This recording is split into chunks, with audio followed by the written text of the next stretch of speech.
بسم اللہ الرحمن الرحیم۔ السلام علیکم ورحمۃ اللہ وبرکاتہ۔ بسم اللہ الرحمن الرحیم۔ عزیز طلبہ، امید ہے آپ سب خیریت سے ہوں گے۔ آج کے اس سبق کے اندر ہم سبق نمبر 11 کی مشق شروع کریں گے۔ ہماری مشق کے اندر سب سے پہلے سوالات ہیں، تو انہی سوالات سے ہم آج کے سبق کی ابتدا کرتے ہیں۔ سب سے پہلا سوال ہے لماذا يقال للمضارع الغابر؟ فعل مضارع کو غابر کیوں کہا جاتا ہے؟ تو ہم سبق کی ابتدا کے اندر پڑھ چکے ہیں کہ فعل ماضی گزرے ہوئے زمانے کو کہتے ہیں۔ تو جب یہ زمانہ گزر جاتا ہے تو اس کے بعد باقی رہنے والے دو زمانے ہوتے ہیں، فعل حال اور مستقبل۔ عربی زبان کے اندر حال اور مستقبل کے لیے مشترکہ نام مضارع کا استعمال ہوتا ہے۔ چونکہ یہ ماضی کے بعد باقی رہنے والا ہے تو غابر کا مطلب بھی باقی رہنے والا ہوتا ہے، تو اسی مناسبت سے فعل مضارع کو الغابر بھی کہا جاتا ہے، یعنی باقی رہنے والا۔ ہمارا دوسرا سوال ہے صرف باب فتح یفتح وهل شرط بشرط عندما تأتی من کلمات الصحیح۔ فتح یفتح کی گردان پڑھیے، اور کیا جب فعل کلمات صحیحہ سے آیا ہو تو کوئی شرط بھی ہوتی ہے؟ تو اس کے اندر دو سوال ہیں، پہلا فتح یفتح کی گردان پڑھیے، اور دوسرا کہ جب فعل صحیح کے قبیل سے ہو تو اس کے اندر کوئی شرط بھی لگائی جاتی ہے یا نہیں۔ تو گردان پہلے پڑھ لیتے ہیں۔ فتح یفتح فتحا فهو فاتح، وفتح یفتح فتحا فذاك مفتوح، لم يفتح لم يفتح، لا يفتح لا يفتح، لن يفتح لن يفتح، الأمر منه افتح لتفتح ليفتح ليفتح، والنهي عنه لا تفتح لا تفتح لا يفتح لا يفتح، والظرف منه مفتح مفتحان مفاتح ومفيتح، والآلة منه مفتح مفتحان مفاتح ومفيتح، مفتحة مفتحتان مفاتح ومفيتحة، مفتاح مفتاحان مفاتيح ومفيتيح ومفيتيحة، أفعال التفضيل المذكر منه أفتح وافتحان يفتحون أفاتح وأفيتح، والمؤنث منه فتحا فتحيان فتحيات فتح وفتيحا، وفعل التعجب منه ما أفتحه وأفتح به وفتح یا فتحت۔ تو یہ تھی صرف صغیر باب فتح یفتح سے۔ ہمارے سوال کا دوسرا جز تھا کیا فتح یفتح جب صحیح کے قبیل سے ہو تو اس میں حروف کے اعتبار سے کوئی شرط بھی ہوتی ہے؟ تو اس کا جواب یہ ہے کہ جب صیغہ صحیح کے ابواب سے ہو تو ضروری ہے کہ اس کا عین کلمہ یا لام کلمہ حروف حلقی میں سے ہو، یعنی حمزہ، ہا، عین، ہا، غین، خا، یہ جو 6 حروف ہیں جن کو حروف حلقیہ کہا جاتا ہے، ان میں سے عین یا لام کلمہ کا ہونا ضروری ہے، یہ اس باب کے اندر شرط ہے۔ ہمارا تیسرا سوال ہے عرف الفعل اللازم والمتعدی وطبقهما على امثلتهما۔ فعل لازم اور فعل متعدی کی تعریف بیان کیجیے اور ان دونوں کی مثالوں پر اس تعریف کی تطبیق بھی کیجیے۔ سب سے پہلے فعل لازم اور فعل متعدی کی تعریف۔ فعل لازم اس فعل کو کہا جاتا ہے جس کا معنی فاعل کے ملنے کے ساتھ مکمل ہو جاتا ہے اور اس کا اثر اس کے بعد کسی اور چیز پر ظاہر نہیں ہوتا۔ آپ دیگر الفاظ میں یوں بھی کہہ سکتے ہیں کہ اس کو مفعول بہ کا احتیاج اور ضرورت نہیں ہوتی۔ اور فعل متعدی اس فعل کو کہا جاتا ہے جس کا اثر کسی اور چیز پر بھی ظاہر ہو اور وہ اپنے فاعل کے ساتھ مل کر معنی مکمل نہ ادا کرتا ہو، یعنی اس کے بعد کوئی ابہام اور سوال باقی ہو۔ فعل لازم کی مثال دیکھیے، قرب زید، زید قریب ہوا۔ اب اس کے اندر فعل اور فاعل دونوں نے مل کر جملے کو مکمل کر دیا، کوئی ابہام اور سوال باقی نہیں ہے۔ کرم زید، زید بزرگ ہوا۔ فرح زید، زید خوش ہوا۔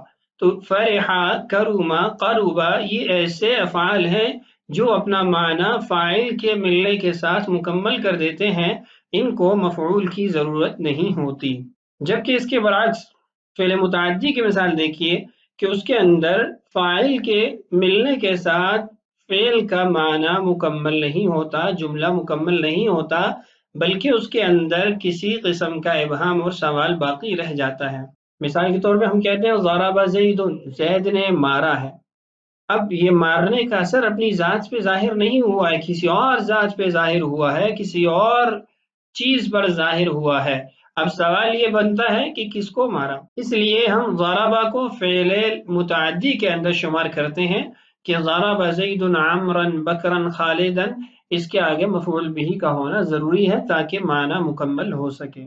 یہ تھا ہمارا تیسرا سوال۔ ہمارا چوتھا سوال ہے اذا اردت تعدیۃ الفعل اللازم فكيف تجعله متعدیا وهل يأتي المجهول والمفعول من اللازم بعد تعدیته؟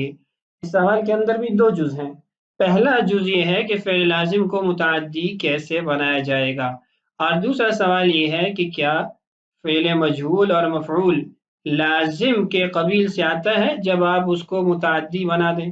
تو پہلے جز کا جواب یہ ہے کہ جب ہمیں اس چیز کی ضرورت ہو کہ ہم فعل لازم کو متعدی بنائیں تو ہمارے پاس اس کا طریقہ یہ ہوگا کہ ہم اس کے مفعول کے ساتھ حرف جر کو جوڑ دیں گے، حرف جر کو استعمال کریں گے۔ مثال کے طور پہ کرم زید، زید بزرگ ہوا۔ اب جب ہم اس کو متعدی بنانا چاہیں گے تو ہم اس کو حرف جر با کے ساتھ استعمال کریں گے۔ مثال کے طور پہ ہم کہیں گے کریم بہ، کریم بہما، کریب بہم۔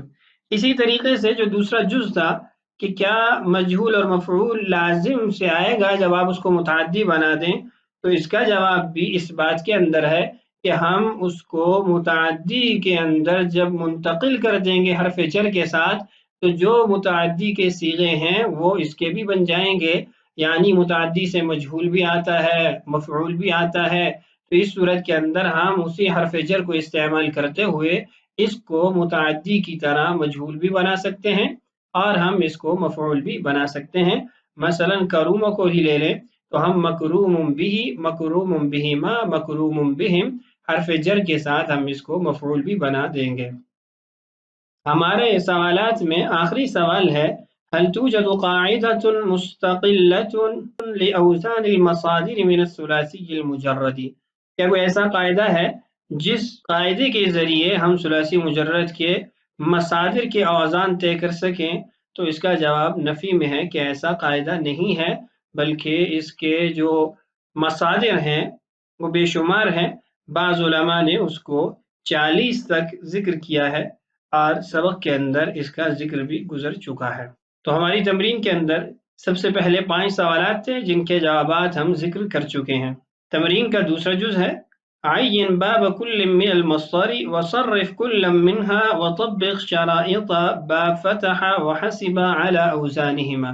اس میں متعدد اشیاء طلب کی گئی ہیں، ایک ایک کو ذکر کرتے ہیں۔ سب سے پہلے عین باب كل من المصدر، ہر مصدر کا باب ذکر کیجئے کہ ثلاثی مجرد کے کس باب سے کس قبیل سے تعلق رکھتا ہے۔ وصرف كل منها، اور ان میں سے ہر ایک کی گردان بھی پڑھیے۔ وطبق شرائط باب فتح وحسب على اوزانهما، فتح اور حسب ان دونوں کی شرائط کو آنے والے صیغوں کے اندر جو ان کے اوزان ہیں اس پر لاگو بھی کریں۔ اس حصہ میں 3 چیزیں طلب کی گئی ہیں، مصدر کی تعین کی، باب کی تعین کیجیے، گردان پڑھیے اور فتح اور حسیبہ کی شرائط کو ذکر کریں۔ ہم اس لیکچر کے اندر اور اس ویڈیو کے اندر صرف باب کی تعین کریں گے اور فتح اور حسیبہ کی شرائط کو ذکر کریں گے۔ گردان پہلے آپ ایک سن چکے ہیں، اسی نہج پہ اور دیگر جو قواعد آپ نے پڑھ رکھے ہیں اس کے مطابق خود ہی دہرا لیجئے۔ سب سے پہلا مصدر ہے الخروج۔ الخروج یہ خراجہ یا خروج کا مصدر ہے، اس کا باب ہے نصر ینصر۔ اس کے بعد ہے النفخ، یہ نفخ ینفخ سے ہے، یہ بھی باب نصر ینصر سے ہے۔ اس کے بعد ہے المغفرۃ، یہ غفر یغفر سے ہے اور اس کا باب ہے ضرب یضرب۔ اس کے بعد ہے الصبر، صبر یصبر سے ہے، اس کا باب بھی ضرب یضرب ہے۔ اس کے بعد ہے النہض، یہ ہے نہض ینہض سے اور یہ فتح یفتح کے باب سے ہے۔ اور جیسا کہ ہم نے کہا تھا کہ فتح جب اس کے تمام کلمات صحیحہ ہو، یعنی یہ صحیح کے قبیل سے ہو، تو اس کا عین یا لام کلمہ حروف حلقی میں سے ہوگا. تو آپ دیکھ رہے ہیں کہ یہاں پر عین کلمہ حروف حلقی ہے. اس کے بعد ہے السلخ، سلخ یسلخ، یہ باب فتح یفتح سے ہے اور آپ دیکھ رہے ہیں کہ اس کا لام کلمہ بھی حروف حلقی میں سے ہے. القرب قروب یقرب سے ہے، اس کا باب ہے کروم یکرم. البصارۃ، یہ بصور یبصرو سے کروم یکرم کے وزن پر ہے.